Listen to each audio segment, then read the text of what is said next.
Hello everyone. तो कैसे हैं आप सब? I hope you are doing great. Myself AK Sinha, your biology mentor.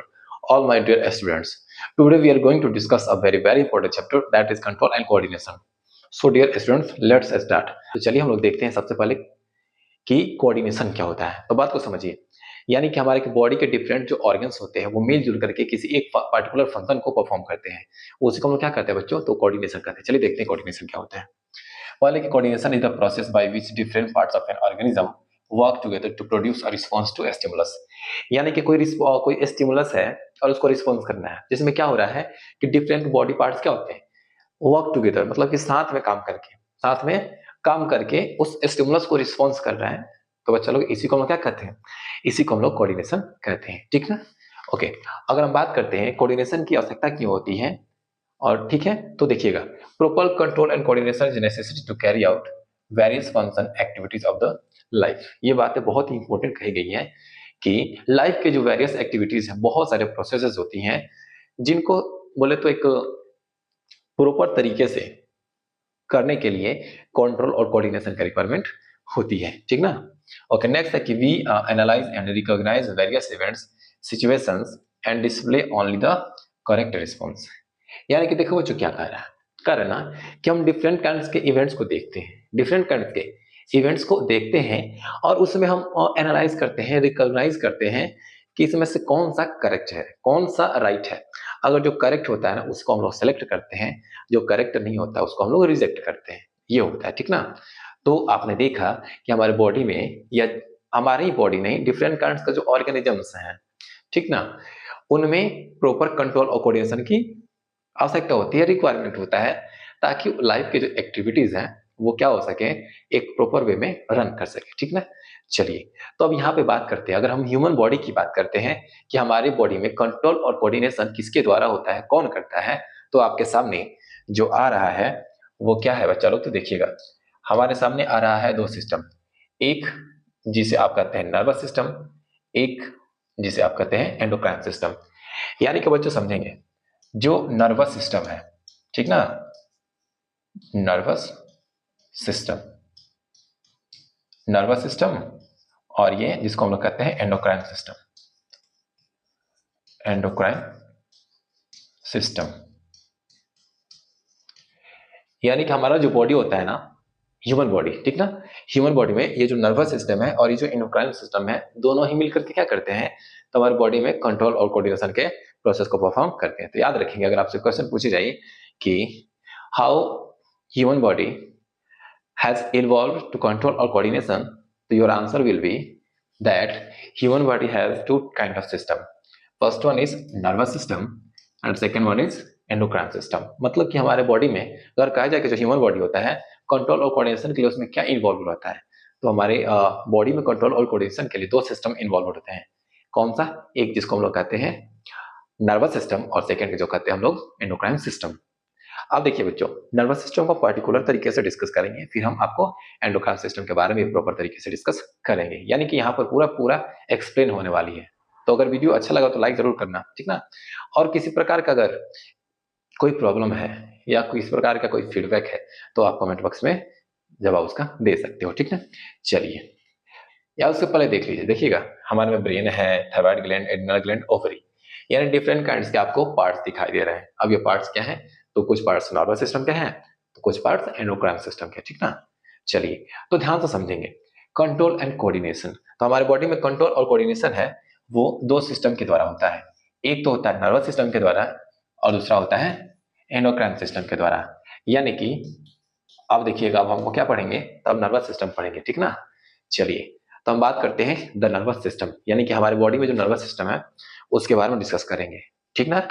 चलिए, तो बच्चों ध्यान दीजिएगा, लेकिन इसके पहले, ठीक ना, इसके पहले नर्वस सिस्टम के पहले हम कुछ आपको की टर्म्स बताते हैं जो कि आपके लिए जानना बहुत ही जरूरी है। सबसे पहले यहाँ पे ध्यान देंगे, एस्टिमुलस, आपके सामने दिख रहा है ना एस्टिमुलस। आखिर ये स्टिमुलस होता क्या है, ठीक है बच्चों? ये स्टिमुलस होता क्या है, तो बात को समझिए। Stimulus is what? तो देखिएगा, any the change factor agent, any the change factor agent which cause a change in activity और बिहेवियर ऑफ एन ऑर्गेनिज्म। ठीक ना, बात को समझे। स्टिमुलस क्या है? तो स्टिमुलस इज अ चेंज, कोई चेंजिंग हो सकती है, कोई फैक्टर या एजेंट हो सकता है जो कि ऑर्गेनिज्म के बिहेवियर में परिवर्तन ला देता है, ऑर्गेनिज्म के बिहेवियर में चेंजिंग ला देता है। ठीक ना, उसी को हम लोग क्या कहते हैं बच्चों? उसी को हम लोग कहते हैं stimulus. Once again I repeat, what is a stimulus? A stimulus is any change, any factor।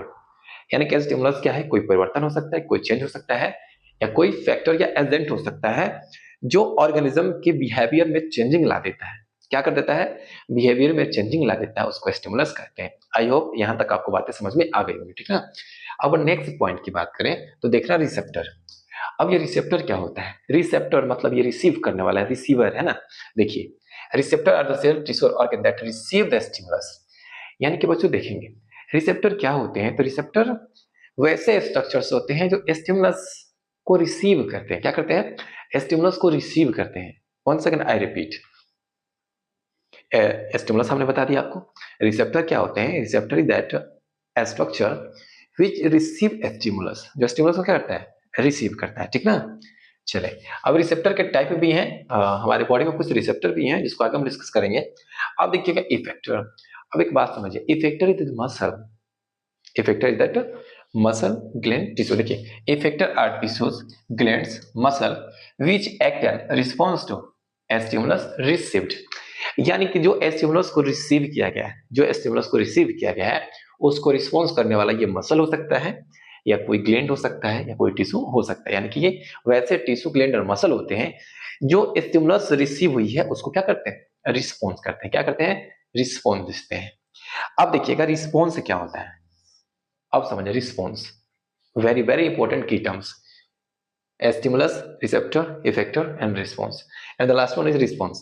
response is the reaction towards the stimulus by an organism। बात को समझेंगे, stimulus डिस्टर्बेंस क्रिएट हुआ, रिसेप्टर रिसीव किया, ठीक ना, effector muscle जो response करेगा, और रिस्पॉन्स क्या है? जो भी रिएक्शन क्या होता है, ऑर्गेनिज्म स्टिमुलस को क्या करता है? स्टिमुलस के अगेंस्ट में जो रिएक्शन परफॉर्म करता है, यानी कि response the reaction towards the stimulus by an organism. यानी एक ऑर्गेनिज्म के द्वारा स्टिमुलस के प्रति जो रिस्पॉन्स दी जाती है उसको हम लोग कहते हैं क्या? तो उसको हम लोग रिस्पॉन्स कहते हैं। क्या कहते हैं? रिस्पॉन्स कहते हैं। जो रिएक्शन की जाती है उसको रिस्पॉन्स कहते हैं। आई होप कि आपको बातें समझ में आ गई होंगी। एक और बात, यहाँ पर जो भी हम आपको बताएंगे बिल्कुल ही सटीक और आसान लैंग्वेज में होगा ताकि आपको समझने में तनिक भी दिक्कत नहीं हो। Got it? चले आगे बढ़ते हैं। अब देखिएगा ये स्टिमुलस, ठीक ना। स्टिमुलस कौन कौन से हैं? तो स्टिमुलस के अगर देखें तो स्टिमुलस लाइट हो सकता है, साउंड हो सकता है, स्मेल हो सकता है, टेस्ट हो सकता है, टेम्परेचर, और ये पेन यानी कि दर्द, ये स्टिमुलस हो सकते हैं। ठीक ना, याद रखेंगे। अब देखिएगा हमारे बॉडी में कुछ रिसेप्टर हैं, अब इनके बारे में जानना बेहद जरूरी है। तो सबसे अगर बात करते हैं तो रिसेप्टर नंबर 1 है जो है फोटो रिसेप्टर। तो बच्चों ध्यान से समझेंगे, फोटो का मतलब ही लाइट होता है, फोटो का मतलब ही लाइट होता है। यानी कि ये जो रिसेप्टर है वो किसको रिस्पॉन्स करता है, मतलब कि किसके लिए सेंसिटिव होता है? तो ये सेंसिटिव होता है लाइट के लिए। किसके लिए सेंसिटिव होता है? लाइट के लिए। और लाइट के लिए जो सेंसिटिव ऑर्गन हमारे बॉडी में है वो हमारा प्यारा प्यारा आंख है, ठीक ना, आईज है। नेक्स्ट है ऑल्फैक्टरी। ऑल्फैक्टरी रिसेप्टर, ऑल्फैक्टरी का मतलब होता है स्मेल, स्मेल वाला, ठीक ना। तो एक बात समझिए, स्मेल को कौन बताता है? नाक बताता है ना। तो जो ऑल्फैक्टरी रिसेप्टर है जो स्मॉल को क्या करता है, सॉरी स्मेल को, स्मॉल नहीं, स्मेल को रिस्पॉन्स करता है, मतलब कि बताता है कि कौन सा स्मेल है, वो हमारा नोज हो गया। फिर वैसे ही गस्टटरी की बात करें तो टेस्ट बताने वाला तो हमारा टंग हो गया। फिर वैसे ही फिनो रिसेप्टर की बात करेंगे तो साउंड के लिए रिस्पॉन्सिबल, मतलब कि साउंड के लिए सेंसिटिव होता है, उसको ईयर कहते हैं। और थर्मो रिसेप्टर हमारे स्किन में पाया जाता है जो कि हीट और कोल्ड को बताता है। और ये नोसी रिसेप्टर जो स्किन में ही होता है जो हमें पेन के बारे में बताता है। तो हमने आपको यहाँ पे लगभग 5-6 रिसेप्टर के बारे में डिस्कस की है जो कि बहुत ही महत्वपूर्ण है आपके एग्जामिनेशन पॉइंट ऑफ व्यू से, आप इसे इंपॉर्टेंट कर लेंगे, ठीक ना, ये इंपॉर्टेंट है। ओके, अब देखिएगा, अब हम नर्वस सिस्टम को डिस्कस करेंगे इन डिटेल्स। अब ध्यान से समझिए नर्वस सिस्टम बना कैसे। तो बच्चों देखिएगा, ये जो न्यूरॉन है, ठीक ना, ये न्यूरॉन क्या बना? ग्रुप। क्या बना? ग्रुप बना। जब न्यूरॉन का ग्रुप बना तो ये ग्रुप क्या बनाता है? नर्वस टिश्यू बनाता है। क्या बनाता है? नर्वस टिश्यू बनाता है। और फिर नर्वस टिश्यू से क्या बन जाता है? तो नर्वस टिश्यू से हमारा नर्वस सिस्टम बन जाता है। तो जिसमें सबसे पहले हमको डिस्कस करनी है न्यूरॉन की, फिर उसके बाद हम डिस्कस करेंगे प्रॉपर्ली नर्वस सिस्टम की। तो बच्चों देखिएगा, अगर बात करते हैं हम न्यूरॉन की, किसकी बात करेंगे बच्चों? न्यूरॉन की। तो आखिर न्यूरॉन होता क्या है? तो समझिए, neuron is the structural and functional unit of nervous system. यानी कि अगर न्यूरॉन की बात करेंगे तो न्यूरॉन जो होता है हमारे नर्वस सिस्टम का स्ट्रक्चरल और फंक्शनल यूनिट होता है। क्या होता है? स्ट्रक्चरल और फंक्शनल यूनिट होता है। आपको ध्यान रखनी है। Next point, it is thread like branch structure. मतलब कि ये जो न्यूरॉन होता है ना, इसमें ब्रांच पाए जाते हैं। क्या पाए जाते हैं? ब्रांच पाए जाते हैं। और जनरली ये थ्रेड लाइक होता है, धागानुमा होता है। कैसा होता है? थ्रेड लाइक, धागानुमा होता है। ठीक है। नेक्स्ट पॉइंट जो है कि it is the longest cell of the human body. यानी कि ध्यान समझेंगे बच्चों, अगर हम बात करते हैं ह्यूमन बॉडी का ना, तो ह्यूमन बॉडी का जो सबसे लंबा लॉन्गेस्ट सेल होता है ना, वो हमारा न्यूरॉन होता है। अब इसमें कौन सा न्यूरॉन होता है आपको हम बता देते हैं। तो इसमें जो सबसे लॉन्गेस्ट न्यूरॉन है उसको हम लोग कहते हैं मोटर न्यूरॉन कहते हैं। क्या कहते हैं बच्चों? उसको हम मोटर न्यूरॉन कहते हैं। आप इस बात को ध्यान रखेंगे कि motor neuron is the longest neuron. Motor neuron is longest neuron. ठीक ना? तो आई होप कि आपको न्यूरॉन के बारे में थोड़ी जानकारी मिली।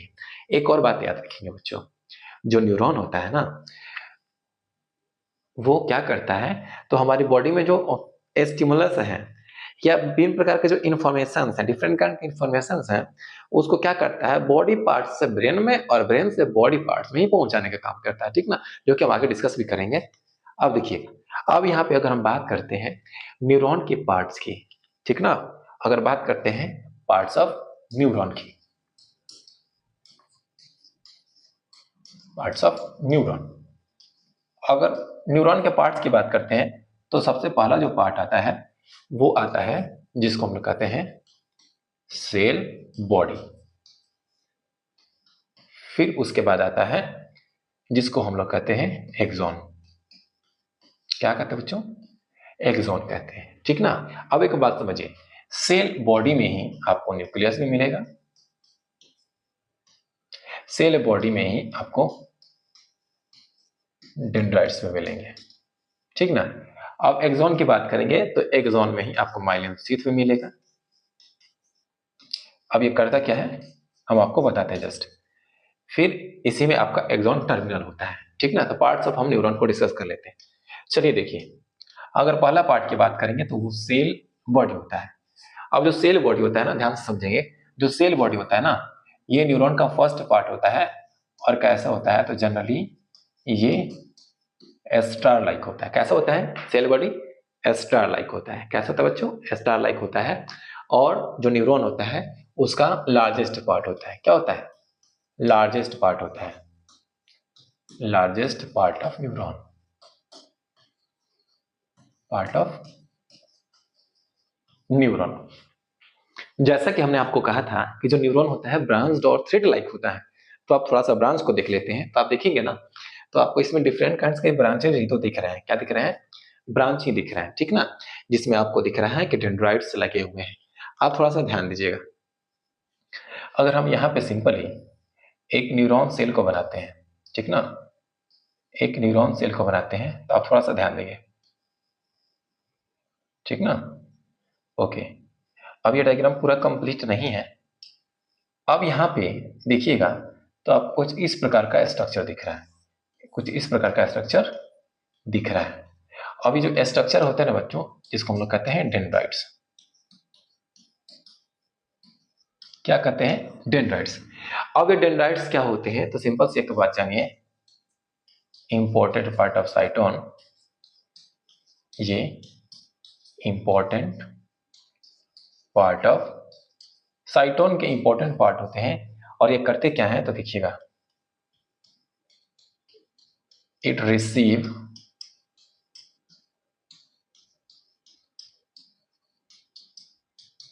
Electric impulse from other neuron. यानी कि जो डेंड्राइट्स होता है उसका फंक्शन क्या होता है कि ये जो इलेक्ट्रिक इम्पल्स है ना, उसको दूसरे न्यूरॉन से क्या करता है, तो रिसीव करता है, ठीक ना। तो हमने आपको डेंड्राइट्स के बारे में बता दी। अब साइटोन में देखिएगा ना, साइटोन में क्या होता है, न्यूक्लियस भी होता है, ठीक ना। क्या होता है, न्यूक्लियस भी होता है। एक बात बताते हैं आपको, ध्यान समझेंगे, इसको आप नोट में लिख लेंगे। Nerve cell never divide because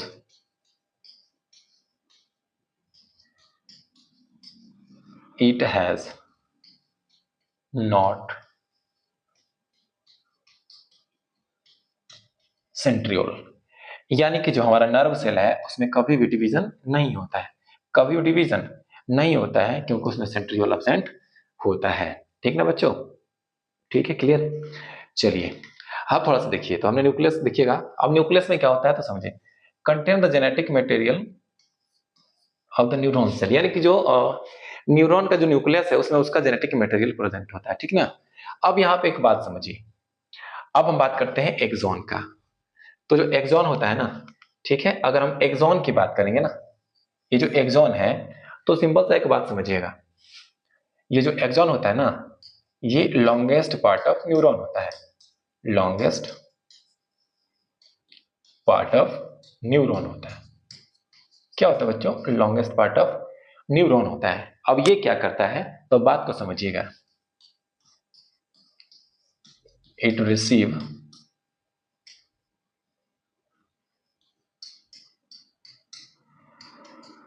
electric impulse from cytone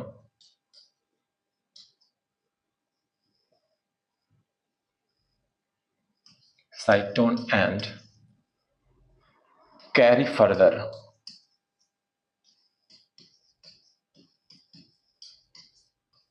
ठीक ना। एक्सॉन क्या करता है, तो ये जो साइटोन है उससे इलेक्ट्रिक इंपल्स को रिसीव कर लेता है। क्या करता है बच्चों, इलेक्ट्रिक इंपल्स को रिसीव कर लेता है, और रिसीव करके क्या करता है, उसको आगे लेकर के जाता है।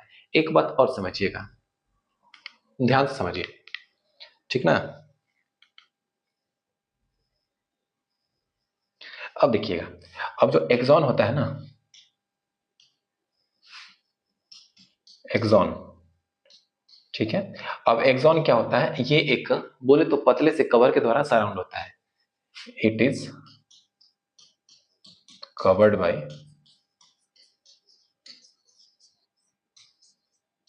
अ शीथ, यानी कि एक पतले से आवरण के द्वारा, एक पतले से चादर के द्वारा क्या होता है, शीत का मतलब क्या होता है बच्चों, शीत का मतलब होता है चादर, यानी एक पतले से चादर के द्वारा कवर होता है, दैट इज कॉल्ड, जिसे हम क्या कहते हैं, माइलिन शीत कहते हैं। क्या कहते हैं बच्चों, माइलिन शीत कहते हैं। अब ये माइलिन शीत किसका बना होता है, इसके बारे में भी आपको हम बता दें, made up of fat and protein, made up of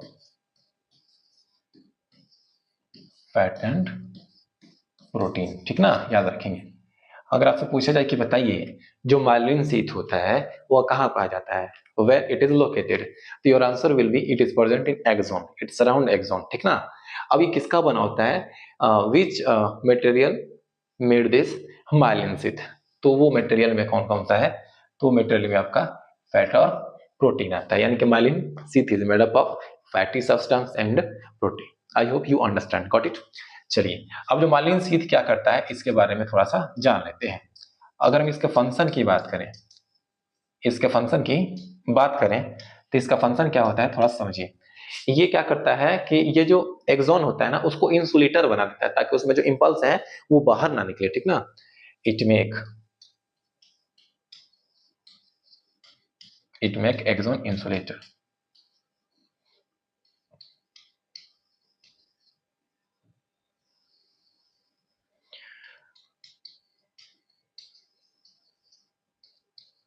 insulator and speed up electric impulse।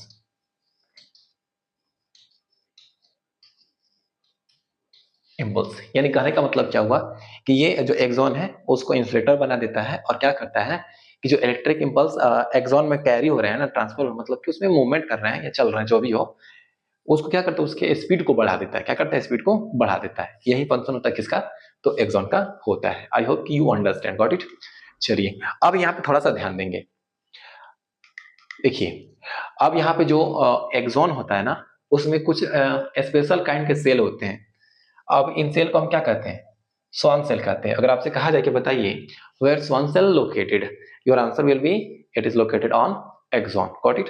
ये कहां पर प्रेजेंट होता है बच्चों? एक्सॉन, एक्सॉन पे। अभी आप थोड़ा सा ध्यान देंगे, जो मार्लिन शीथ है ना, मार्लिन शीथ के बीच में गैप दिख रहा है।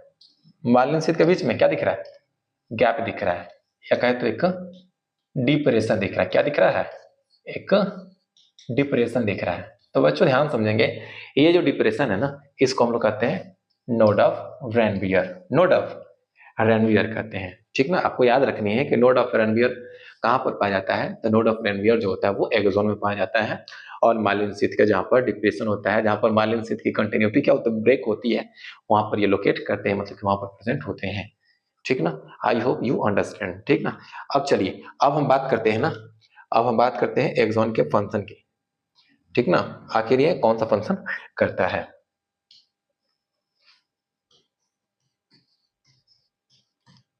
Function of neuron.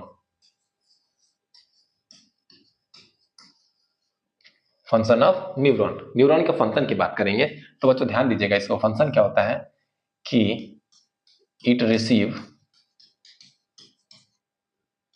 Information, from body parts and carry them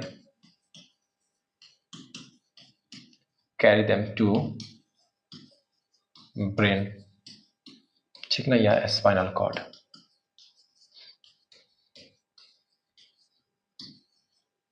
ठीक ना। यहां तक, यानी क्या करता है, इंफॉर्मेशन को रिसीव करेगा बॉडी पार्ट से और उसको हमारे ब्रेन में ट्रांसफर कर देगा। फिर क्या करता है? It carry information from brain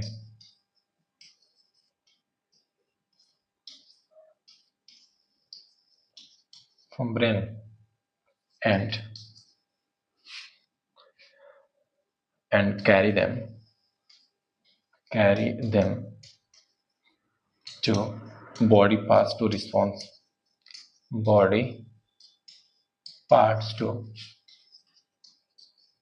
response, ठीक ना। बस एक लाइन में समझिए, ये इन्फॉर्मेशन को रिसीव करेगा और ब्रेन में ट्रांसफर करके ब्रेन के पास पहुंचा देगा। फिर ब्रेन से जो इन्फॉर्मेशन मिलेगी उसको बॉडी पार्ट में पहुंचा देगा। यही काम होता है न्यूरॉन का, ठीक ना। चलिए अब आगे बढ़ते हैं। तो यहाँ पर एक बहुत ही प्यारा सा पॉइंट लिखा हुआ है, सिनेप्स। आखिर सिनेप्स क्या होता है, बात को समझिए। आप देखिएगा यहाँ पर, जैसा कि आप देख पा रहे हो ना, यहाँ पर एक न्यूरॉन है और यहाँ पे ये दूसरा न्यूरॉन है। एक न्यूरॉन दूसरा न्यूरॉन, बात को समझेंगे। अब एक न्यूरॉन और दूसरा न्यूरॉन है, उसके बीच में कुछ गैप होते हैं। क्या होते हैं? कुछ गैप होते हैं, और उसी गैप को हम लोग क्या कहते हैं? तो सिनेप्स कहते हैं। तो सिंपल सा आप क्या करोगे, इसे डिफाइन कर सकते हो कि it is gap between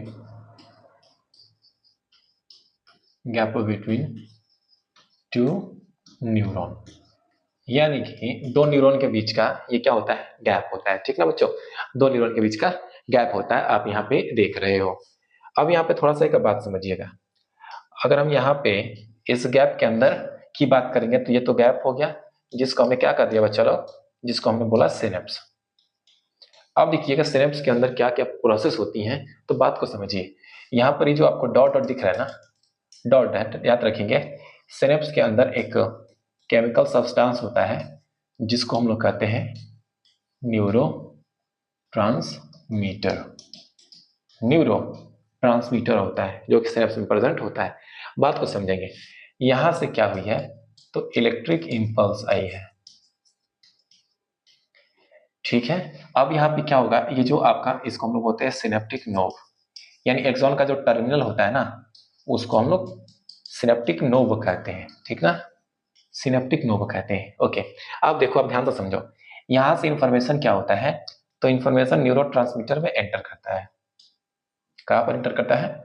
neurotransmitter में। और न्यूरोट्रांसमीटर में केमिकल रिएक्शंस होते हैं और ये किसमें कन्वर्ट हो जाता है? केमिकल इंपल्स में। किसमें कन्वर्ट होता है? केमिकल इंपल्स में। और फिर क्या होता है, ये जो केमिकल इंपल्स है वो फिर कन्वर्ट हो जाता है किसमें? इलेक्ट्रिक इंपल्स में, और ट्रांसफर हो जाता है किसमें? दूसरे न्यूरॉन में। क्या हो जाता है बच्चों लोग? तो दूसरे न्यूरॉन में ट्रांसफर हो जाती है। तो आपने क्या समझा कि दो न्यूरॉन के बीच का जो गैप होता है उसको हम सिनेप्स कहते हैं, और सिनेप्स में जो प्रोसेस होता है उसको हमने बता दिया।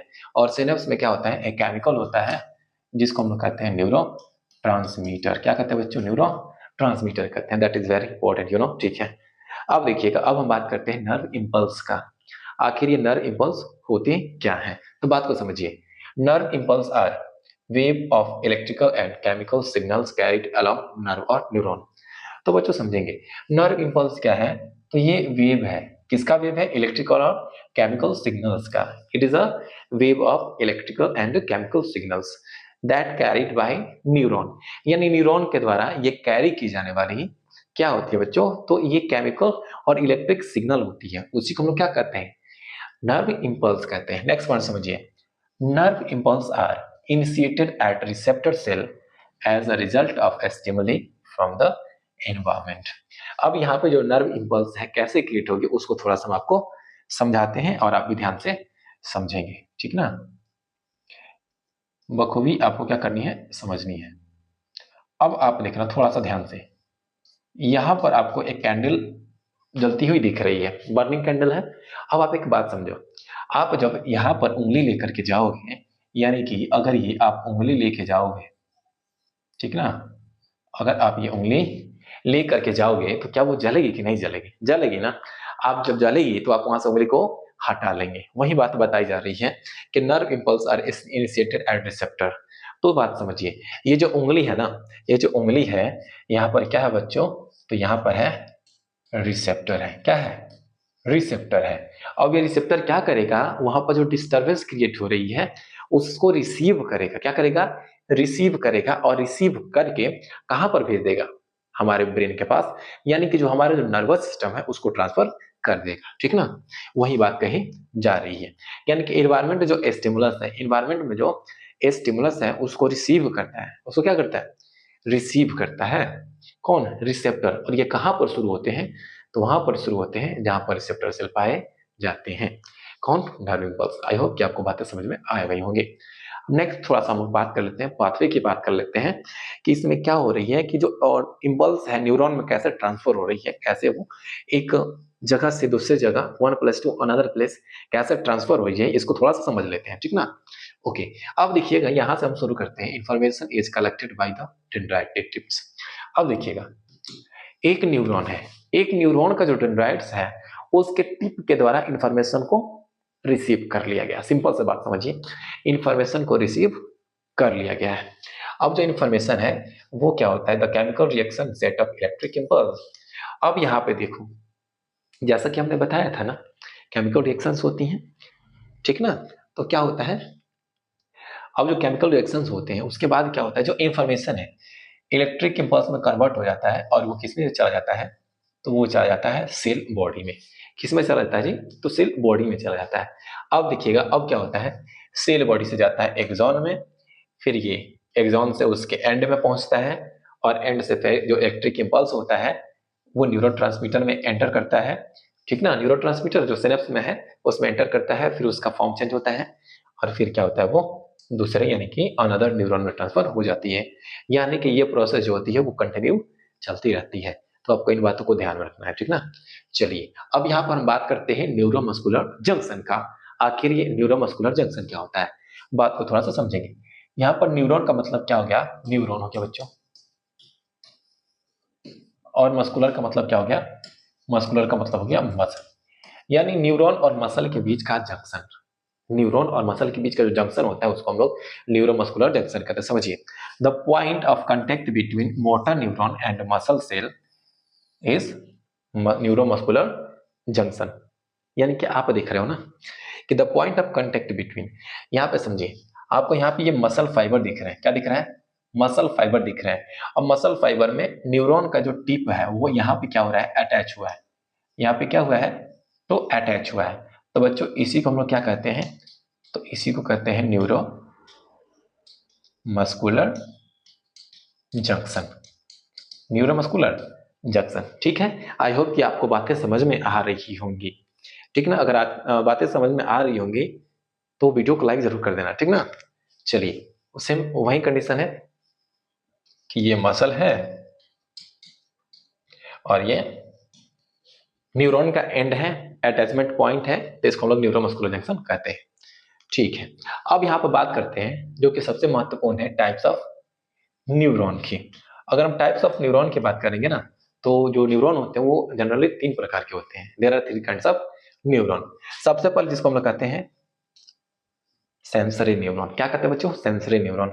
दूसरा होता है इंटरन्यूरॉन, फिर होता है मोटर न्यूरॉन। यानी कि आपको 3 प्रकार के न्यूरॉन को जाननी है, एक सेंसरी न्यूरॉन, मोटर न्यूरॉन और ये इंटरन्यूरॉन। चलिए, सबसे पहले हम सेंसरी न्यूरॉन की बात करेंगे, फिर मोटर न्यूरॉन की बात करेंगे और ठीक वैसे ही हम इंटरन्यूरॉन की बात कर लेते हैं। चलिए ठीक है, समझते हैं, ठीक है। एक बात समझिए, सेंसरी न्यूरॉन, सेंसरी न्यूरॉन को हम एफरेंट न्यूरॉन भी कहते हैं। क्या कहते हैं बच्चों? सेंसरी न्यूरॉन को हम एफरेंट न्यूरॉन भी कहते हैं। फिर वैसे ही मोटर न्यूरॉन को इफरेंट न्यूरॉन कहते हैं और इंटर न्यूरॉन को रिले न्यूरॉन कहते हैं। अब ये रिले न्यूरॉन क्यों कहते हैं आपको बताएंगे। अब थोड़ा समझिए, सेंसरी न्यूरॉन क्या करता है? They help in transmitting nerve impulse from receptor to central nervous system. यानी कि ये क्या करता है? तो जो हमारा रिसेप्टर है, समझिएगा, जो रिसेप्टर है उससे इंफॉर्मेशन को क्या करता है? लेता है और कहां पर भेज देता है? हमारे सेंट्रल नर्वस सिस्टम में भेज देता है। कौन भेज देता है? तो हमारा सेंसरी न्यूरॉन। अब देखिएगा मोटर न्यूरॉन क्या करता है?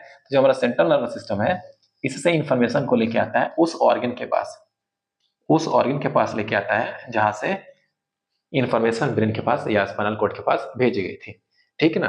क्या करता है? They help in transmitting nerve impulse from central nervous system to the muscle और ग्लैंड। यानी कि ये करता क्या, जो इफरेंट न्यूरॉन या जिसको आप मोटर न्यूरॉन कह रहे हो, ये ब्रेन या स्पाइनल कॉर्ड से इंफॉर्मेशन को बॉडी पार्ट्स या बॉडी ऑर्गन या जो मसल या टिश्यू है उसके पास ले आने का कार्य करता है, ठीक ना। नेक्स्ट जो है बच्चों वह है रिले न्यूरॉन या जिसको हम लोग इंटर न्यूरॉन कहते हैं। ये सिंगल पॉइंट का है, बात को समझिए। जो सेंसरी न्यूरॉन है, जो मोटर न्यूरॉन है, सेंसरी न्यूरॉन है, जो मोटर न्यूरॉन है, तो सेंसरी न्यूरॉन और मोटर न्यूरॉन को जो जोड़ने का काम करता है, जो अटैच करने का काम करता है, कनेक्ट करने का काम करता है, उसको आप इंटर न्यूरॉन या रिले न्यूरॉन कहते हैं, ठीक है। आई होप कि आपको इतनी बातें समझ में आ गई होंगी। तो आगे हम बढ़ते हैं। अब देखिएगा, हमारे बॉडी में कुछ एक्शंस होते हैं, कुछ मूवमेंट होते हैं। अब इन मूवमेंट के अलग अलग नाम हैं, तो थोड़ा समझ लेते हैं। पहला जो मूवमेंट है जिसको हम लोग कहते हैं वॉलंटरी एक्शन या मूवमेंट, नेक्स्ट जो है इनवॉलंटरी एक्शन और मूवमेंट, और जो नेक्स्ट है रिफ्लेक्स एक्शन या मूवमेंट है, ठीक ना। तो सबसे पहले हम बात करते हैं अगर वॉलंटरी एक्शन की, तो बात को समझिए। वॉलंटरी एक्शन वैसे एक्शंस होते हैं ना जिसको हम अपने विश के यानी कि अपने ब्रेन के द्वारा कंट्रोल कर सकते हैं। क्या कर सकते हैं? अपने ब्रेन के द्वारा कंट्रोल कर सकते हैं, ठीक ना। बात को समझिए, this action can be control by on will.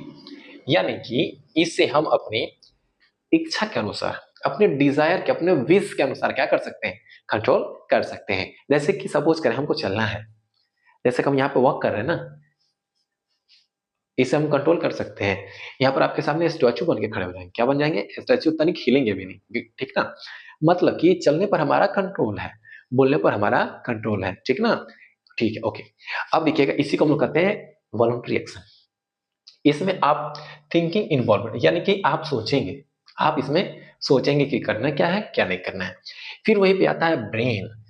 तो बच्चों याद रखिएगा, वॉलंटरी एक्शन में ब्रेन हमारा इन्वॉल्व होता है। अगर एग्जाम्पल की बात करेंगे तो जैसे कि वॉकिंग हो गया, राइटिंग हो गया, डांसिंग हो गया, जंपिंग हो गया, ये तो हम अपने विल के अनुसार, अपने इच्छा के अनुसार कंट्रोल कर सकते हैं। मन करेगा तो दौड़ेंगे, तो बैठे रहेंगे, सिंपल। मन करेगा तो टहलेंगे, नहीं तो बैठे रहेंगे। मन करेगा तो लिखेंगे, नहीं लिखेंगे। ये सिंपल होते। मन करेगा तो पढ़ेंगे, यानी कि यहाँ पर हमारा कंट्रोल है, हमारे साउंड पर हमारा कंट्रोल है, इसे हम कंट्रोल कर सकते हैं। कंट्रोल कर सकते हैं तो सिंपल सा एक बात जानिए, वो कैसा एक्शन हो जाएगा, वॉलंटरी एक्शन हो जाएगा। आई होप यू अंडरस्टैंड, ठीक ना। अब देखिएगा, अब जो नेक्स्ट हमारा एक्शन है जिसे आप इनवॉलंटरी एक्शन या मूवमेंट कहते हो। जैसे कि इनवॉलंटरी मतलब समझिएगा, इनवॉलंटरी का मतलब होता है जो हमारे विल के अनुसार नहीं होता है। अब एक बात बताओ, हमारा जो दिल है धड़क रहा है, अब आप दिमाग में सोचो कि दिल धड़कना बंद कर दे, तो क्या पॉसिबल है कि आपका दिल धड़कना बंद हो जाएगा? नहीं ना। यानी कि यहाँ पर जो दिल का धड़कना है, ये हमारे ब्रेन के द्वारा कंट्रोल नहीं हो सकता है, या हम अपनी इच्छा के अनुसार कंट्रोल नहीं कर सकते हैं। यानी कि उन सभी एक्टिविटीज जो कि हम अपनी इच्छा के अनुसार कंट्रोल नहीं कर सकते हैं, उसको कहते हैं इनवॉलंटरी मूवमेंट और एक्टिविटीज। गॉट इट ना? ठीक है। अब देखिएगा, this action can not be control by on will.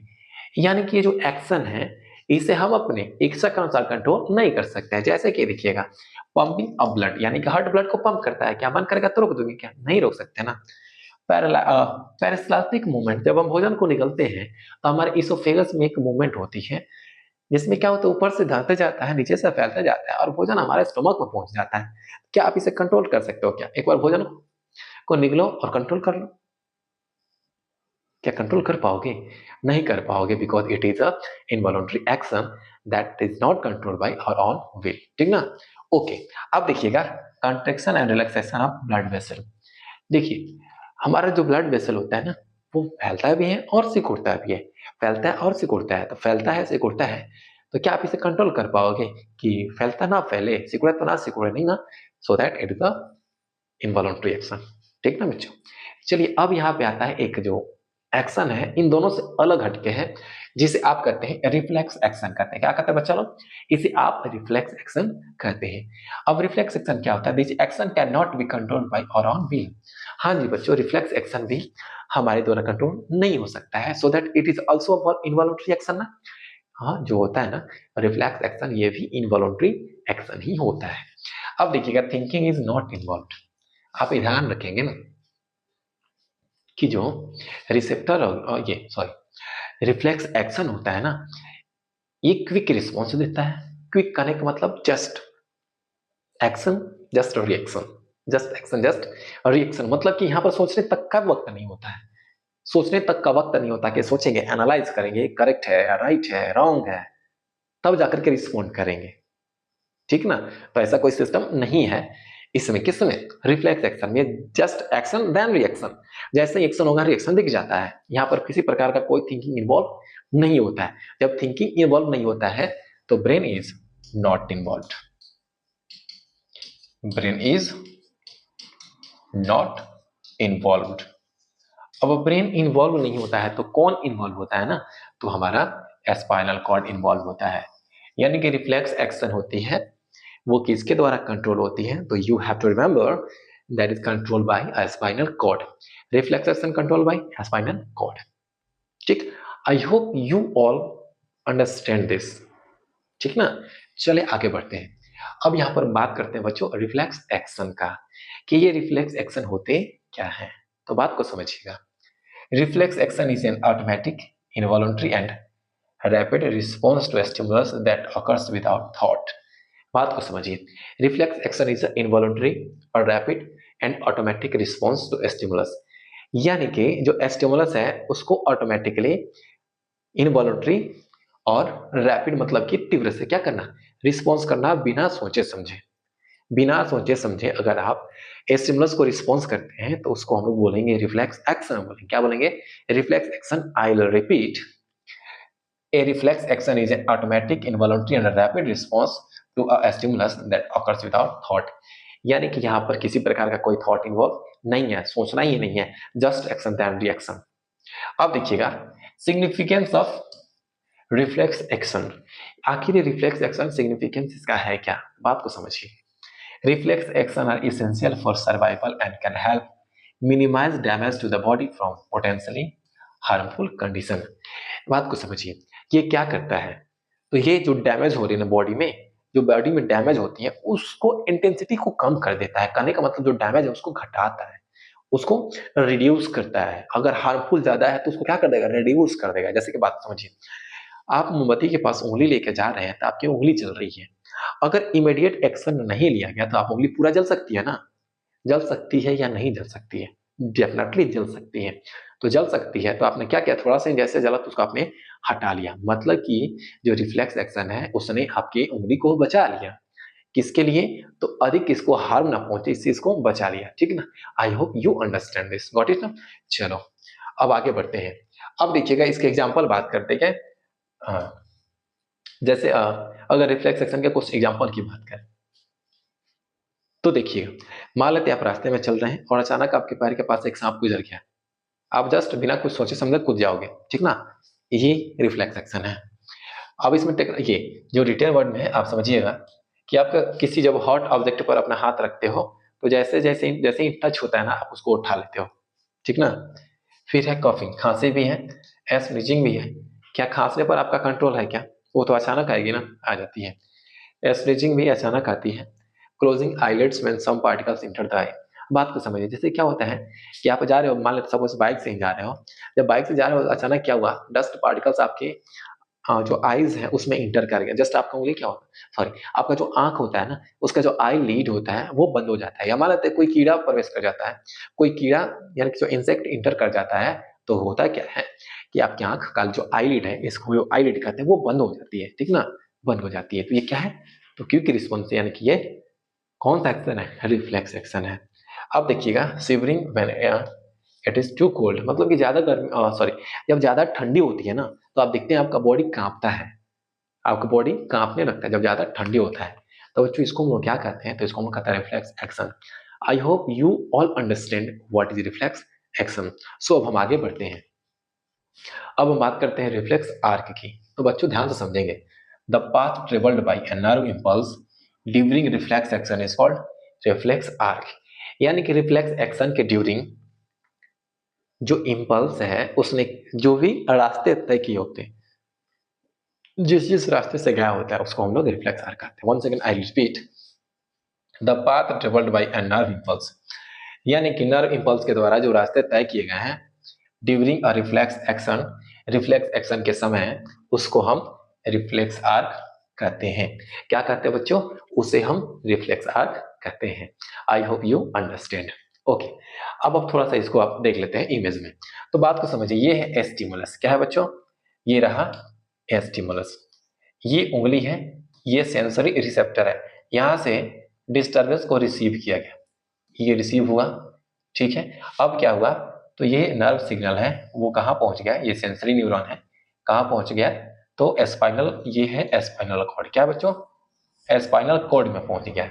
यानी कि यहाँ से रिसेप्टर जो है इंफॉर्मेशन को लेकर के कहाँ पहुंच गया, स्पाइनल कॉर्ड। तो सबसे पहले क्या है रिफ्लेक्स आर्क में, तो रिसेप्टर है, फिर सेकंड क्या है बच्चों, तो सेंसरी न्यूरॉन है।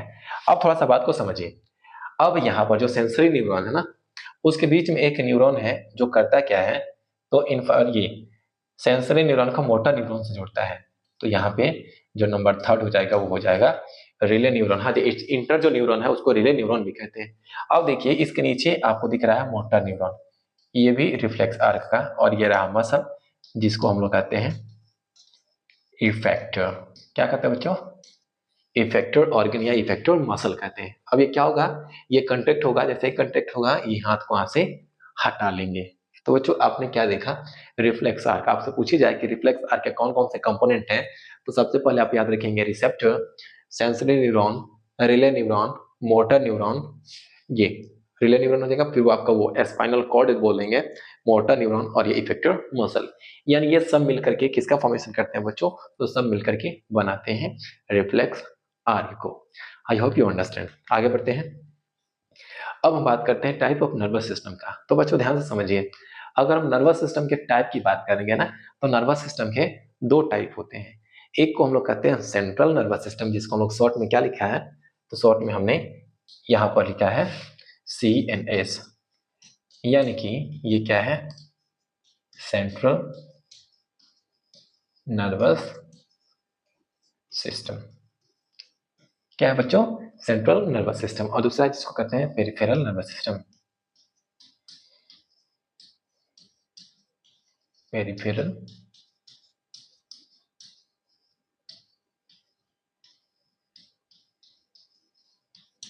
Peripheral nervous system. क्या बच्चों? पेरिफेरल नर्वस सिस्टम, यानी कि जो नर्वस सिस्टम उसमें दो हिस्से पढ़ेंगे हमको, एक सेंट्रल नर्वस सिस्टम पढ़ लेना है और एक पेरिफेरल नर्वस सिस्टम पढ़ लेना है आपकी क्लास में, ठीक है ना। क्योंकि नर्वस सिस्टम क्या है, एक छोटा सा टॉपिक नहीं है बच्चों, ये बहुत ही एडवांस लेवल तक का टॉपिक है। तो सिंपली आपके सिलेबस में जितना है उतना हम यहाँ पर डिस्कस कर देते हैं। फर्दर आगे चल करके इसको और ब्रॉड वे में हमको समझना है। जब आप 11th क्लास में चले जाओगे ना, तो वहां पर भी आपको इस चैप्टर से बोले तो रूबरू होना होगा और वहां पर आप इसको अच्छे से डिस्कस करोगे, एक एक पार्ट्स आपको पढ़ाई जाएगी, ठीक है ना। तो अभी के लिए आपको इतना ही पढ़ना होगा जो कि हम आपको बता रहे हैं। अब देखिए सेंट्रल नर्वस सिस्टम की बात करते हैं। तो जो सेंट्रल नर्वस सिस्टम होता है ना बच्चा लोग, तो सेंट्रल नर्वस सिस्टम में आपके दो ही हिस्से होते हैं, एक ब्रेन होता है और दूसरा स्पाइनल कॉर्ड होता है। जो आपको यहाँ पे दिख रहा है ना, ये जो दिख रहा है ना बच्चों, ये ब्रेन है और उसके नीचे एक पतला सा रस्सी के समान गया ना, थ्रेड के समान गया है, यही क्या है, तो स्पाइनल कॉर्ड है और ये क्या है, तो ब्रेन। और ये दोनों मिलकर के क्या करते हैं, तो सेंट्रल नर्वस सिस्टम को बनाते हैं, ठीक है बच्चों। चलो आगे बढ़ते हैं। देखिए ब्रेन पढ़ेंगे सबसे पहले। अगर हम बात करते हैं ब्रेन का, कि ब्रेन होता क्या है, तो समझिए the brain is complex organ that control thought, memory, emotion, touch, motor skills, vision, breathing, temperature, hunger and every process that regulate our body.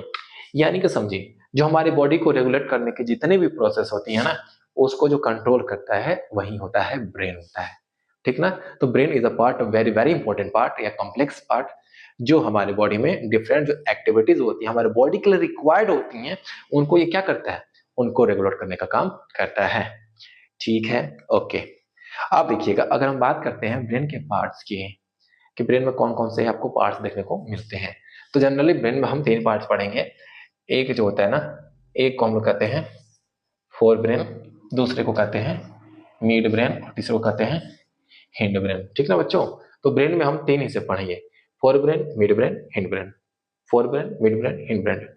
समझिए ब्रेन क्या है, एक कॉम्प्लेक्स ऑर्गन है जो हमारे बॉडी के डिफरेंट एक्टिविटीज को रेगुलेट करता है, जो हमारे बॉडी के लिए जरूरी होता है, ठीक है।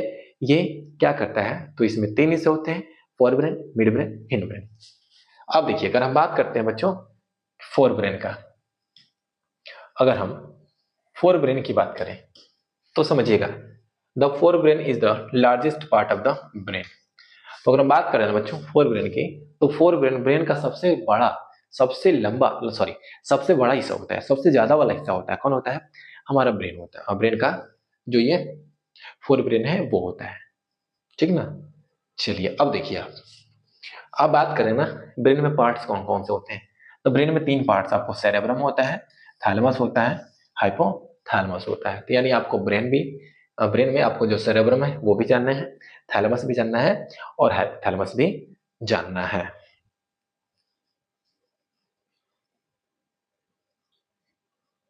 हाँ तो बच्चों देखिए, अब हम यहाँ पे जो फोर ब्रेन के तीन हिस्से हैं, एक सेरेब्रम है, दूसरा थैलेमस है और तीसरा हाइपोथैलेमस है। इसमें से हम एक एक पॉइंट को डिस्कस करेंगे, मतलब कि पहले सेरेब्रम को डिस्कस करेंगे, फिर थैलेमस को, फिर हाइपोथैलेमस को। तो ध्यान से समझिए, अगर हम बात करते हैं सेरेब्रम का कि आखिर सेरेब्रम होता क्या है, तो देखिए जो आपको ब्रेन दिख रहा है ना, तो ब्रेन का जो सबसे ऊपर वाला पोर्शन होता है, ब्रेन का जो सबसे ये ऊपर वाला पोर्शन होता है ना बच्चों, ये वाला, ठीक ना, इसी को हम कहते हैं सेरेब्रम। क्या कहते हैं बच्चों, सेरेब्रम कहते हैं। तो बात को थोड़ा सा समझिए, देखिए the largest part of the brain, it is divided into two halves called the cerebral hemisphere. यानी कि जो सेरेब्रम होता है ना, वो हमारे ब्रेन का सबसे लार्जेस्ट पार्ट होता है। कौन होता है, तो cerebrum is the largest part of the brain, याद रखेंगे लार्जेस्ट पार्ट होता है। और समझिए it is divided into two halves, यानी जो सेरेब्रम होता है वो दो हिस्सों में बटा होता है। क्या होता है बच्चों, दो हिस्सों में बटा होता है। जैसे कि आप थोड़ा सा देख लो, आप देख रहे हो ना, तो यहाँ पे देखेंगे तो ये जो ब्रेन है ना, ये आपको दो हिस्सों में बटा हुआ मिलेगा, दो हिस्सों में बटा हुआ मिलेगा, ठीक है।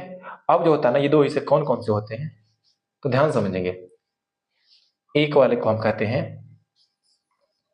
Right cerebral hemisphere,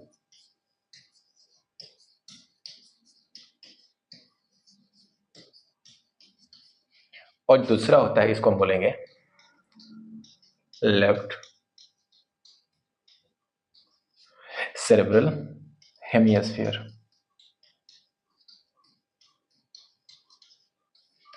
left cerebral hemisphere, ठीक है ना। यानी कि जो हमारा सेरेब्रम है वो क्या होता है, दो हाफ में बटा होता है। एक को वो राइट बोलते हैं, एक को लेफ्ट बोलते हैं। देखिएगा, areas with in the cerebrum control muscle function and also control speech, thought, emotion, reading, writing and learning। यानी बात को समझिएगा, यानी कि जो हमारा ये सेरेब्रम है उसमें सेंटर्स होते हैं। क्या होता है बच्चों, सेंटर्स होते हैं जो डिफरेंट काइंड एक्टिविटीज को क्या करते हैं, रेगुलेट करते हैं। जैसे कि बोलना, ठीक ना, क्या करना, जैसे कि बोलना, सोचना, हमारा इमोशन, पढ़ना, लिखना, सीखना, सबका सेंटर होता है हमारे सेरेब्रम में। यानी आपकी जो मेमोरी होती है ना बच्चों, मेमोरी एक्चुअली कहाँ होता है, तो हमारे सेरेब्रम में होता है। कहाँ होता है, हमारे सेरेब्रम में होता है। एक और बात याद रखिएगा, जिस पर्सन के ब्रेन जो सेरेब्रम है, सल्काई और गहराई अधिक होता है। सल्काई और गहराई अधिक होता है, यानी कि ये जो उठा हुआ इसे, इसको हम लोग कहते हैं सल्काई कहते हैं, ठीक ना। और ये अंदर जो डिप्रेशन, इसको हम लोग गहराई कहते हैं। यानी कि सल्काई और गहराई, जिस पर्सन में का जो सेरेब्रम है उसमें सल्काई और गहराई अधिक होंगे ना, वो क्या होते हैं जनरली, तो उनका दिमाग शार्प होता है, याद रखिएगा, ठीक ना। तो हमारा सेरेब्रम करता क्या, हमने बता दिया। अब यहाँ पे एक बात रखिए, जो हमारा लेफ्ट सेरेब्रल हेमिस्फीयर है और जो हमारा राइट सेरेब्रल हेमिस्फीयर है, लेफ्ट सेरेब्रल हेमिस्फीयर और राइट सेरेब्रल हेमिस्फीयर है, वो एक दूसरे से कनेक्टेड होता है, एक दूसरे से ज्वाइंट होता है। क्या होता है, एक दूसरे से जुड़ा होता है। अब किस स्ट्रक्चर के द्वारा जुड़ा होता है इसको देखेंगे। तो देखिएगा, जो हमारा लेफ्ट सेरेब्रल हेमिस्फीयर है और जो राइट सेरेब्रल हेमिस्फीयर है, वो एक स्ट्रक्चर के द्वारा जुड़ा होता है। ये स्ट्रक्चर आपके सामने दिख रही है और इस स्ट्रक्चर को हम क्या कहते हैं, तो कॉर्पस कैलोसम कहते हैं। अब ये कॉर्पस कैलोसम क्या होता है, थोड़ा सा इसके बारे में 2 पॉइंट्स या 1 पॉइंट्स देख लेते हैं। It is bundle of neuron, bundle of neuron which connect both hemisphere.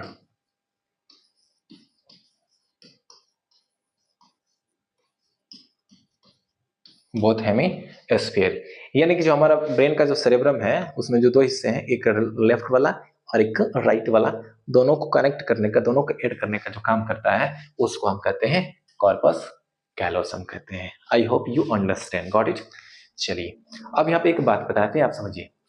हमारा जो यहाँ पे जो सेरेब्रम है ना, अगर ये राइट वाला है ना, वो लेफ्ट वाला की एक्टिविटी को कंट्रोल करता है। यानी कि जैसे देखिए, यहाँ पे हम जो हैंड को क्या कर रहे हैं, तो ऊपर से कर रहे हैं ना, ये सेक कर रहे हैं, तो ये कौन कंट्रोल कर रहा है, तो हमारा ये राइट वाला कंट्रोल कर रहा है। जस्ट वैसे ही ये अगर हम राइट वाला हैंड को क्या कर रहे हैं, उठा दिया ना, सेक कर रहे हैं, ये कौन कंट्रोल कर रहा है, तो हमारा लेफ्ट सेरेब्रम का पार्ट, ठीक ना। तो आपको याद रखनी है कि जो हमारा लेफ्ट सेरेब्रल जो होता है ना, सेरेब्रल हेमिस्फीयर, वो राइट वाला की एक्टिविटी को कंट्रोल करेगा और जो राइट वाला होता है वो लेफ्ट वाला एक्टिविटी को कंट्रोल करेगा, ठीक ना। चलिए अब आप थोड़ा सा समझिए, left and right hemisphere of the brain. अगर हम लेफ्ट की बात करें, लेफ्ट वाला है, तो ये क्या क्या कंट्रोल करता है, तो ये कंट्रोल करता है स्पीच को, एनालिटिक्स को, ऑर्डर को, रीडिंग को, राइटिंग को, कंप्यूटेशन को, सीक्वेंसिंग को, लॉजिक और मैथमेटिक्स को क्या करता है, ये कंट्रोल करता है। लेकिन राइट वाला होता है वो, इसमें क्रिएटिविटी होती है। ये creativity, imagination, institution, holistic thinking, arts, non verbal cues, rhythm, day dreaming, emotion. Emotion भी क्या होता है, राइट के द्वारा कंट्रोल होता है। यानी कि जो यहाँ पे जितने भी आपको दिख रहे हैं ना पॉइंट्स, ये कौन कंट्रोल करता है, तो हमारा लेफ्ट करता है और जो बगल वाला होता है हमारा राइट करता है, ठीक ना। तो आपको इसको ध्यान में रखनी है। अब जो नेक्स्ट पार्ट है फोर ब्रेन का, वो होता है जिसको हम कहते हैं थैलेमस कहते हैं। क्या कहते हैं, जिसको हम थैलेमस कहते हैं। अब ये थैलेमस समझिएगा, थैलेमस क्या करता है, तो act as relay station. Thalamus एक रिले स्टेशन का वर्क करता है, मतलब कि ये जोड़ने का काम करता है। क्या करता है, जोड़ने का काम करता है, समझिए। It means it transfer information to the cerebral cortex. यानी कि ये इंफॉर्मेशन को लेता है और सेरेब्रल कॉर्टेक्स में ट्रांसफर करता है। क्या करता है, ये इंफॉर्मेशन को नीचे से ले लेकर, जैसे कि मान लेते हैं कि हमारा जो स्पाइनल कॉर्ड है उसे इंफॉर्मेशन को ले लिया और किसको ट्रांसफर कर दिया, सेरेब्रल कॉर्टेक्स को। फिर से रिपीट करते हैं, it act as a relay station, it means it transfer information to the cerebral cortex. जो हमारा ब्रेन का सेरेब्रम है, सेरेब्रम का सेरेब्रल कॉर्टेक्स होता है ना, उसको ये इंफॉर्मेशन ट्रांसफर करता है। तो ये किस तरह एक्ट करता है जी, तो रिले स्टेशन। आपसे पूछी जाए कि बताइए which part of the brain act like a relay station, तो your answer will be thalamus. Got it. Next one is hypothalamus. Thalamus का हाइपो मतलब होता है नीचे, बिलो होता है, हाइपो मतलब बिलो होता है, यानी थैलेमस के नीचे। तो समझिएगा, the hypothalamus is a small part of the brain. Hypothalamus is the small part of the brain that controls many bodily function. Hypothalamus हमारे जो ब्रेन होता है उसका छोटा सा हिस्सा होता है और ये कुछ फंक्शन को कंट्रोल करता है, जैसे कि बॉडी का टेम्परेचर हो गया, भूख लगना यानी कि हंगर हो गया, थर्स्ट एंड प्यास लगना, हमारा मूड हो गया, ब्लड प्रेशर और स्लीप। इसको क्या करता है, हाइपोथैलेमस हमारा कंट्रोल करता है, ठीक ना, रेगुलेट करता है। अब यहाँ पर देख सकते हैं, जैसे कि ये फोर ब्रेन हो गया, फोर ब्रेन में हमने देखा सेरेब्रम है, क्या देखा हमने, सेरेब्रम है, फिर ये थैलेमस है और ये हाइपोथैलेमस है। एक और बात याद रखिएगा, हाइपोथैलेमस में एक ग्लैंड होता है ना, जिसको हम कहते हैं पिट्यूटरी ग्लैंड, जिसको हम एंडोक्राइन पार्ट में पढ़ेंगे। अब आप देखो, अब हम बात करते हैं मिड ब्रेन का, कि आखिर ये मिड ब्रेन होता क्या है। तो समझिए, the mid brain is the second part of the brain. यानी कि बच्चों, जो मिड ब्रेन होता है ना, वो ब्रेन का दूसरा हिस्सा होता है। कौन सा हिस्सा, दूसरा हिस्सा होता है, याद रखेंगे। ये करता क्या है, तो it act as bridge and transmit signal from the fore brain and hind brain. बात को समझिए, ये क्या करता है, फोर ब्रेन और हिंड ब्रेन के बीच में एक ब्रिज का कार्य करता है। बात को समझिए, जैसे कि मान लेते हैं, मानना क्या है, देखिए ये फोर ब्रेन हो गया और ये हिंड ब्रेन हो गया। क्या हो गया, फोर ब्रेन हो गया और हिंड ब्रेन हो गया। तो इसके बीच में क्या करेगा, तो एक प्रकार से ये ब्रिज की तरफ फंक्शन करेगा, मतलब कि इंफॉर्मेशन को दोनों के बीच में ट्रांसफर करता रहेगा, जो सिग्नल है दोनों के बीच में ट्रांसफर करता रहेगा। तो इस पॉइंट को आप याद रखिएगा, it act like bridge and transmit signal from the fore brain and hind brain, ठीक ना। ओके, अब देखिएगा, बात करते हैं हिंड ब्रेन का। तो it is the third part of the brain. ये हमारे ब्रेन का थर्ड पार्ट होता है। कौन सा third part, it contains pons, medulla oblongata and cerebrum. तो बात को समझिए, अगर हम ये हिंड ब्रेन की बात करेंगे ना बच्चों लोग, तो हिंड ब्रेन में आपको क्या क्या होता है, तो हिंड ब्रेन में पोन्स आता है, मेडुला ऑब्लोंगेटा आता है और एक आता है सेरेब्रम। यानी कि हिंड ब्रेन में आपके तीन हिस्से, पोन्स, मेडुला ऑब्लोंगेटा और सेरेब्रम। इसको बारी बारी से हम जानते हैं। अब देखिए, अगर सबसे पहले अगर हम बात करेंगे पोन्स की, पोन्स की बात करते हैं ना बच्चों, तो समझिए, pons is a part of the brain stem which link your brain to your spinal cord. तो बात को समझिए, पोन्स क्या होता है, ब्रेन स्टेम का हिस्सा है। ब्रेन स्टेम क्या होता है आपको बताएंगे। तो पोन्स क्या होता है, तो ब्रेन स्टेम का एक हिस्सा होता है जो which link your brain to your spinal cord. यानी कि आपका ये जो ब्रेन है, इससे जो स्पाइनल कॉर्ड ऐड हुआ है ना, तो स्पाइनल कॉर्ड को ऐड करने का जो फंक्शन है किसका है, वो पोन्स का है। It handle unconscious process and jobs such as your sleep wake cycle and breathing. तो बच्चों समझिएगा, पोन्स का फंक्शन क्या होता है। तो जो पोन्स होता है ना, पोन्स करता है क्या, जैसे हमारा कि कब जगना है, कब सोना है, इसको रेगुलेट करता है, यानी कि हमारा स्लीप साइकिल को रेगुलेट करता है। और नेक्स्ट ब्रीदिंग, यानी कि हम सांस लेंगे छोड़ेंगे, इसको कौन रेगुलेट करता है, तो हमारा पोन्स रेगुलेट करता है। या कहे तो जो रेस्पिरेशन का प्रोसेस होता है ना, तो रेस्पिरेशन को कौन कंट्रोल करता है, कौन रेगुलेट करता है, तो आपको ध्यान रखनी है, तो रेस्पिरेशन को रेगुलेट करता है पोन्स, ठीक ना। ओके, अब बात करते हैं मेडुला ऑब्लोंगेटा। देखिए, the medulla oblongata is the part of the brain that connects to the spinal cord. तो समझिए, मेडुला ऑब्लोंगेटा ब्रेन का पार्ट होता है जो स्पाइनल कॉर्ड से अटैच होता है, स्पाइनल कॉर्ड से कनेक्ट होता है। It control vital process like, ये हार्ट बीट को कंट्रोल करता है, ब्रीदिंग को भी, ब्लड प्रेशर को भी, वोमिटिंग, कफिंग, स्नेजिंग एंड स्वेलिंग, निकलना, खांसना, वॉमिट करना, छींकना, ये सबको कौन रेगुलेट करता है, तो इन सबको रेगुलेट करता है हमारा मेडुला ऑब्लोंगेटा। मेडुला ऑब्लोंगेटा याद रखिएगा, ठीक ना। अब देखिएगा ब्रेन स्टेम। अब ब्रेन स्टेम में कौन कौन से आता है आपको बता देंगे। तो ये मिड ब्रेन पोन्स और medulla oblongata. Mid brain, pons और मेडुला ऑब्लिंगेटा को एक साथ क्या कहते हैं? ब्रेन स्टेम कहते हैं। तो समझिएगा, mid brain, pons, medulla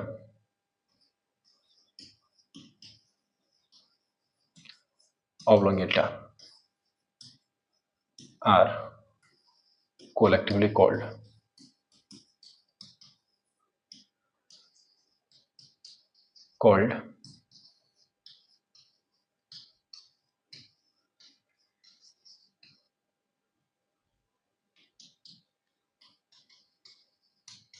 brain stem.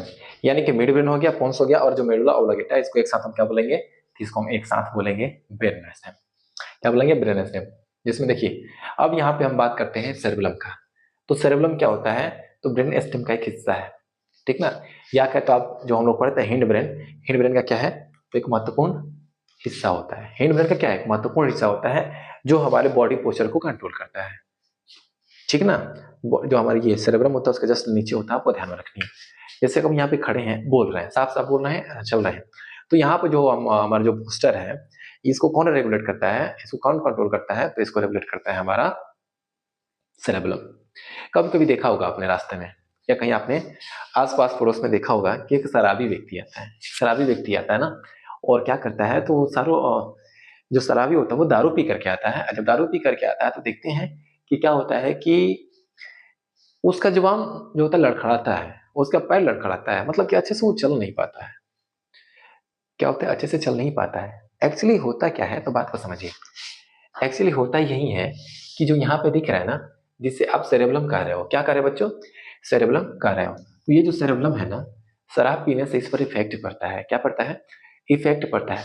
जब इफेक्ट पड़ता है ना, तो क्या होती है? तो हमारा जो बॉडी का पोस्चर होता है वो गड़बड़ हो जाता है। जब गड़बड़ हो जाती है ना, तो क्या होता है कि नाली में गिर जाते हैं, कहीं भी गिर जाते हैं, जुबान पर कोई किसी प्रकार का काबू नहीं रहता है, कहता है कि बर्बाद कर देंगे। नाली में आपको स्वर्ग दिखता है, सॉरी आपको नहीं, जो शराब पीता है उसको स्वर्ग दिखता है, ठीक ना। नाली में स्वर्ग कहता है, एकदम ठाट से सोया रहता है, दिन भर सोएगा, ठीक ना।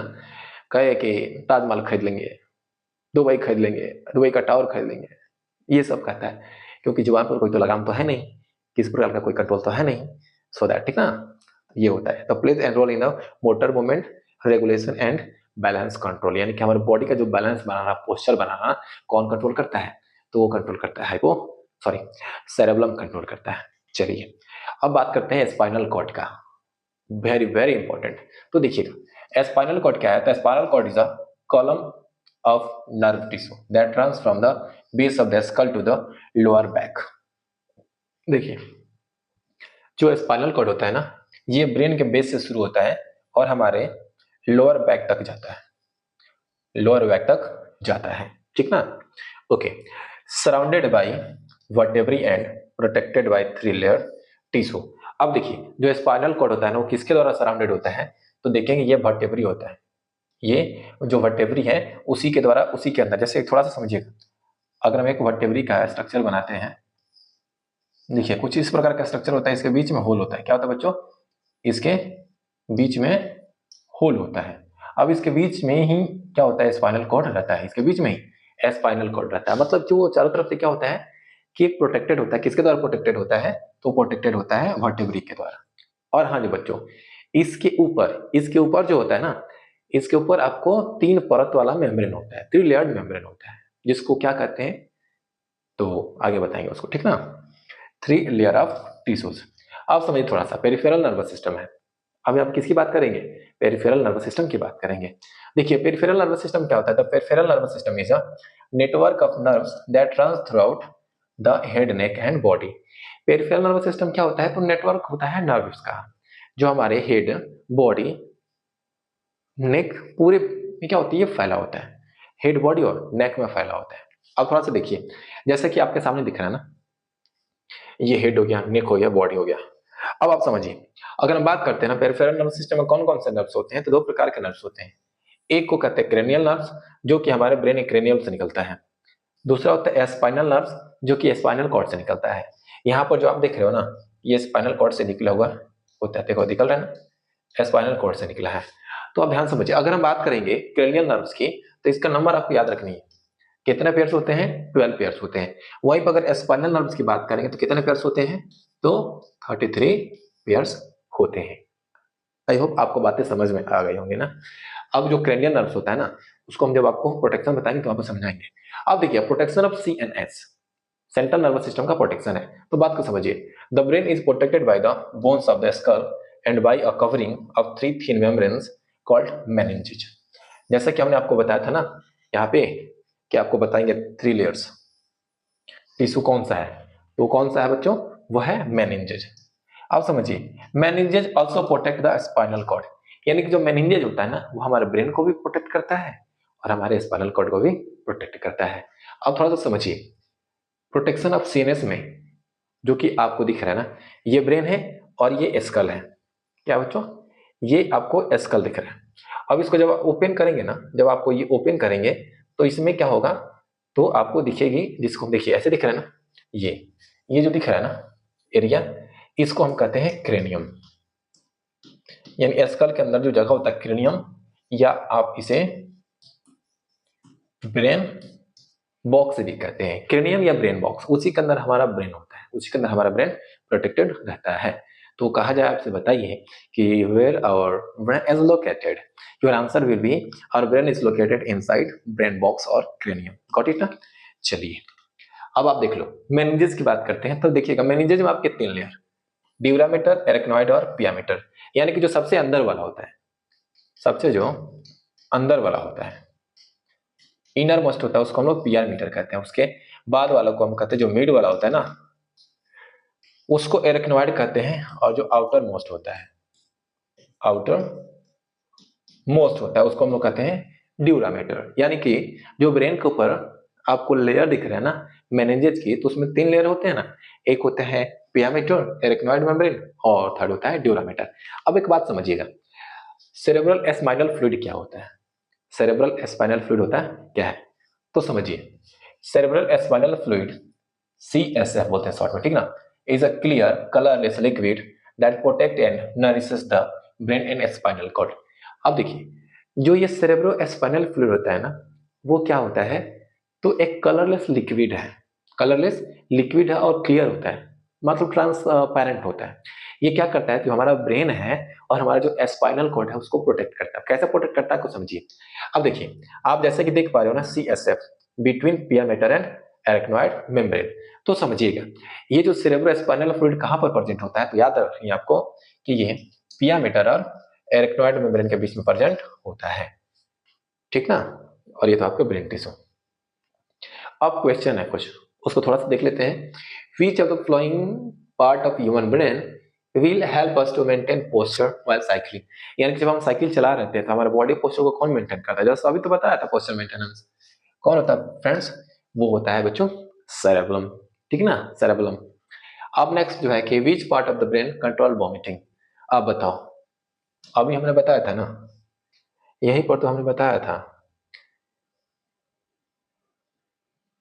देखो तो बताया था हमने, मेडुला ऑब्लोंगेटा वॉमिटिंग। देखो, वॉमिटिंग को कंट्रोल कंट्रोल करता है मेडुला ऑब्लोंगेटा, ठीक ना। तो आपके सभी प्रश्न बनेंगे यहाँ पे, ठीक ना। अब देखो, प्रश्न हो गया, वॉमिटिंग, आंसर क्या हो जाएगा आपका? मेडुला ऑब्लोंगेटा या मेडुला